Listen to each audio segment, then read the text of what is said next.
Hello everyone, this is Zagany333. And today's movie review that we're going to be checking out is a movie that I've always really liked and always kind of spread the word about, even though it was kind of an underrated film when it released, and that is Wolf Creek. Now, this movie's from 2005, it's rated R, it is 1 hour and 39 minutes, and it is horror thriller, but I know there's like a rated version and an unrated version, but this movie's pretty much yet another one about a group of friends, this time in Australia though, that decide to go to pretty much a park, if you will. This big trail that's called Wolf Creek. And pretty much things go wrong. Like always in these horror movies, things go wrong. They end up meeting with the wrong kind of sort of person to meet with and end up fighting for their lives. But I thought it would be cool to mention how I actually saw this movie because there's kind of like, a memory and stuff there.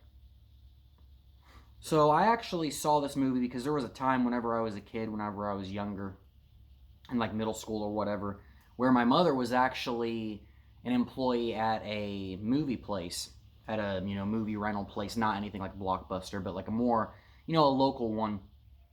And so for a time I got to see new releases and I got to go and check out whatever movies were available because one of the cool perks of working at a movie store was that you got free access to the movies and stuff. You'd be able to, rent them and check them out. Same for games and stuff. But there was also, deals where you could buy stuff. Anyways, at some point was when I stumbled upon Wolf Creek there. So it was kind of, it was really cool having her be able to work there and, get the new release movies and be able to keep up with all the awesome movies coming out and stuff. But it's also, like I said, like in a way, a movie I sort of grew up with because I was younger when I watched this movie. So there's some fond memories there and everything. But I just remember when I first watched this movie, I immediately thought it stood out and it was its own thing and it was fucking awesome as hell for that. And one of the main reasons that I put here for that for why it stood out and I thought was great was because of the acting from the killer himself, the main villain. And this is another movie that I would also put up there by saying, it has a notable antagonist. Kind of like other ones that I've mentioned before, like the Untold Story and various other ones where the acting on part from that person is what kind of makes it a highlight. That's definitely the case here. I might butcher his name, but I believe it's John Jarratt or whatever. Fucking great actor. Absolutely great actor. I've seen this and I've seen Wolf Creek 2. I haven't watched the series yet, but I'm kind of, I'd be definitely wanting to at some point. Pretty excited to. But yeah, he's an amazing actor, and he definitely made this movie like a lot of great actors do. They'll usually make their film. And this is another one of those that I just don't see anybody else be able to play the role as well as this actor does either. But then I also put here, that at the time of release, it seemed underrated because almost no one was talking about it or anything like that. So I let people know, whenever I'd meet friends, coworkers, whatever, I would say, hey, you need to check this movie out. It's pretty awesome. And obviously word got around, of the acting and how good the movie was because then, the sequel was made and a series was made after it. So that's also cool. But this is the other thing I put is, to me, like I was mentioning, when I first watched this, it was like a similar feeling that I got when I watched The Ruins. It was something different, and that's what I think makes this film, like I said, stand out. Not just the acting, but the way the film, the scenes and everything, how it was written, all that stuff makes it set apart from other, slasher killer kind of films like that. And there's also some really cool scenery there, nice scenery, and also some good accompanying music too to help. Let me see. Other things I can. Okay, and here's a couple trivia things I put down here, which I thought was pretty crazy. Apparently, the mine, because yeah, part of this film takes place kind of around a mine. Apparently, the mine was associated with a real murder, which I thought was kind of crazy to find out. And another thing that I thought was interesting is apparently Quentin Tarantino likes this movie, which is pretty awesome too. Because yes, it is a fucking good movie, and I definitely recommend it. And the rest of the things I have here are pretty much spoilers that I cannot really get into. And so I thought that I would give this film an 8. It is a fucking solid, awesome film. Like I said, an underrated kind of series that to me garners some kind of attention, checking out and stuff. I don't think you'll be disappointed because, like I said, just the acting from John Jarratt's part, delivers some really like kind of dark humor kind of moments to it, as well as just being a badass, crazy fucker like an antagonist should be in these films. But alright, for anyone who wants to actually check this film out before spoilers, fucking peace. And for everyone else who wants to hear some thoughts on, moments in this, spoilers, all that kind of shit, whatever, let's fucking do this. After I grab me another fucking cigarette like a dumb fuck. And maybe get a drink too. But the first thing I thought that was funny though, well, and I might be going out of order here, by the way, because I was sloppy with my fucking notes, like sometimes I do. Okay, so I'm trying to actually, like, line them up better, in chronological order rather than screwing around here. Okay, when they first get to the bar, that whole thing was fucking ridiculous and rude as fuck. Like, I don't know, I mean, it was obviously funny because it's a movie, but goddamn, that was fucking some brutal, rude shit. Let me see here. Okay. And then fucking when they actually get to the trail, of course, like some of these movies tend to do, they have fucking vehicle troubles. Of course, out in the middle of fucking nowhere, where no one can help. Vehicle troubles like I've had lately too. Yeah. And then I even also put here that it's definitely not a place to fucking be after dark, that's for sure, because like the trail that they have, the trail that this takes place on or around the park, whatever you want to fucking call that place, is a pretty fucking vast one. And far the fuck away, too. And also, like, obviously since I've seen the movie before, immediately upon the actor John Jarrett, his character's name in this movie is Mick, by the way. Upon Mick's arrival, I was like, okay, you're fucked now, because this is another thing I should mention, is unlike other characters, killers, and other films, where you can probably get the aura immediately, or get the feeling immediately something's off, or you just see this malicious fucking evil shit. This character handles things differently. When you see this character, he actually seems quite helpful and quite friendly. And that appears to be, as they find out later on, the reason, not the reason, but how he goes about collecting victims, is what I should say.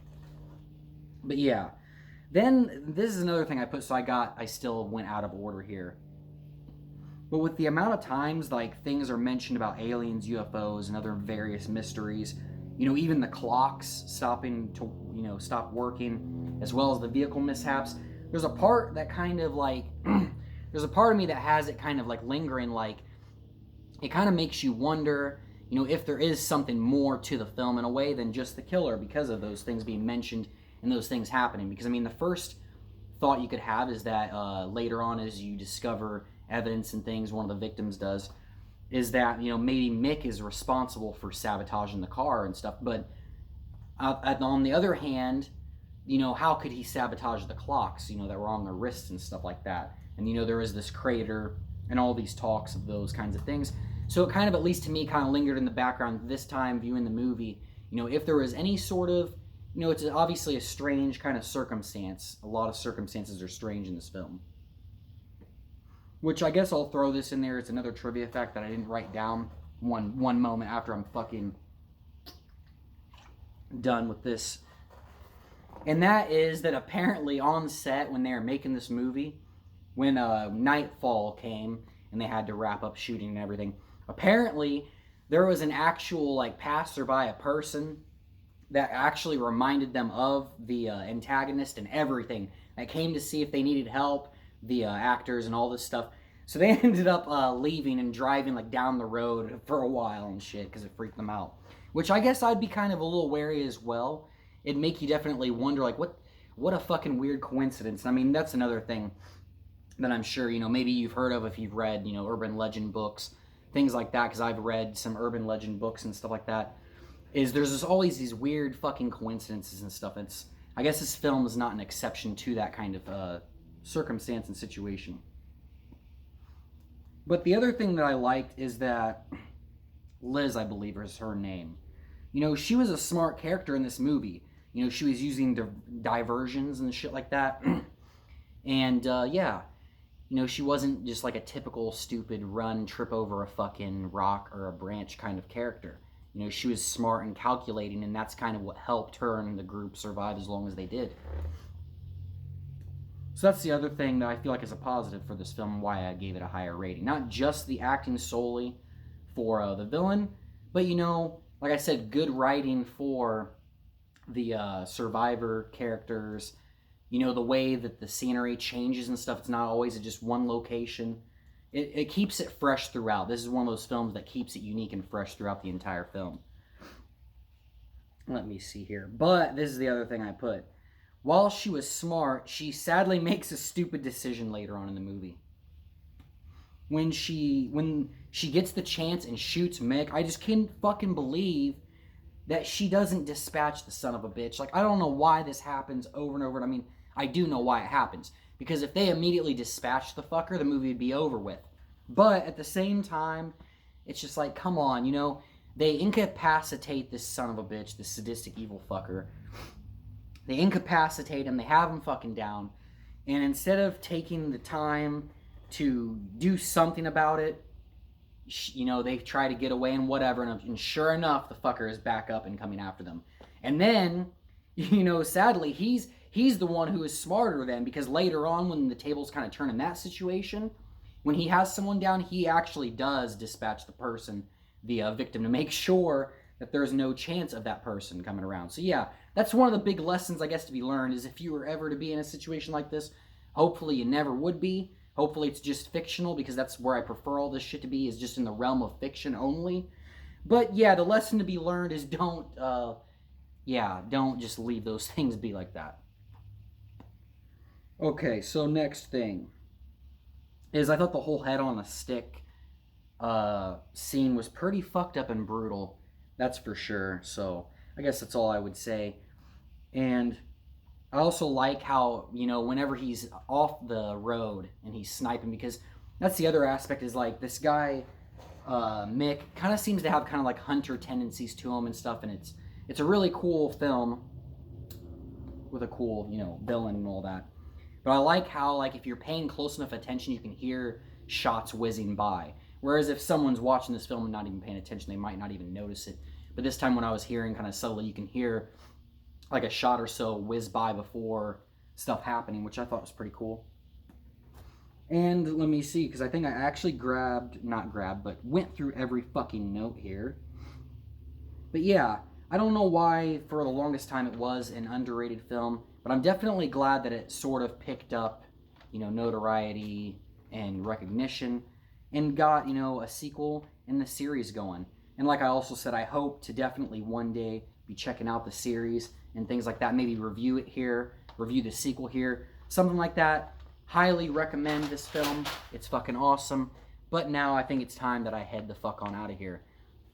Excuse me. So, I hope that you all have a great, wonderful, amazing day. And that if you go on vacation, or if you go with groups of friends to a place, that you are safe and having a fun time, not a terrible time like in these fictional movies, obviously, of course. But have a wonderfully amazing, fucking awesome day. This is Agony333, and I'm signing out. Peace. Have an awesome one.